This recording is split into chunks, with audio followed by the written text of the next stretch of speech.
रोहित पवारांनी मेघना बोर्डीकर यांच्या विरोधात जो दावा केलेला आहे त्यावरती आता प्रतिक्रिया आली आहे। अर्धवट माहितीवरती विरोधकांनी दिशाभूल करू नये असं राज्यमंत्री मेघना बोर्डीकरांनी म्हटलंय। रोहित पवारांना त्यांनी थेट इशाराच दिलाय। ग्रामसेवकाविरोधात अनेक महिलांच्या तक्रारी आहेत। ग्रामसेवक पैशांची मागणी करत असल्याचा आरोप मेघना बोर्डीकरांनी केलाय। निवडणुकीत तर मला हरवू शकले नाही, 2 वेळा त्यांना जनतेने घरात बसवलेले। मग अशा काहीतरी चुका काढत किंवा अशा काहीतरी नावबोट ठेवत हे महाराष्ट्राच्या जनतेला दिशाभूल करण्याचं काम यांनी अशा पद्धतीने करताय।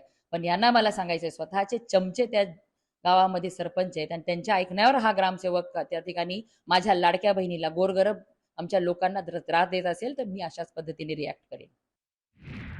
भर कार्यक्रमामध्ये मंत्री मेघना बोर्डीकरांनी ग्रामसेवकाला धमकी दिल्याचा व्हिडिओ रोहित पवारांनी ट्विट केला।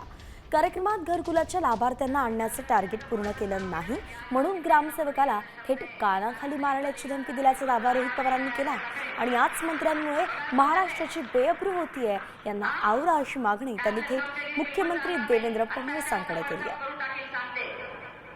चमचेगिरी कोणाची करायची नाही, याद राख। काय इथं कारभार करतो मला माहिती नाही का? मुद्दाम मी जीव मॅडमला तिथं बोलवलंय, हमाली करायची ना, सोडून दे नोकरी। आता isakal.com आहे देशातील नंबर 1 ची मराठी न्यूज वेबसाईट। प्रत्येक अपडेटसाठी isakal.com ला नक्की भेट द्या।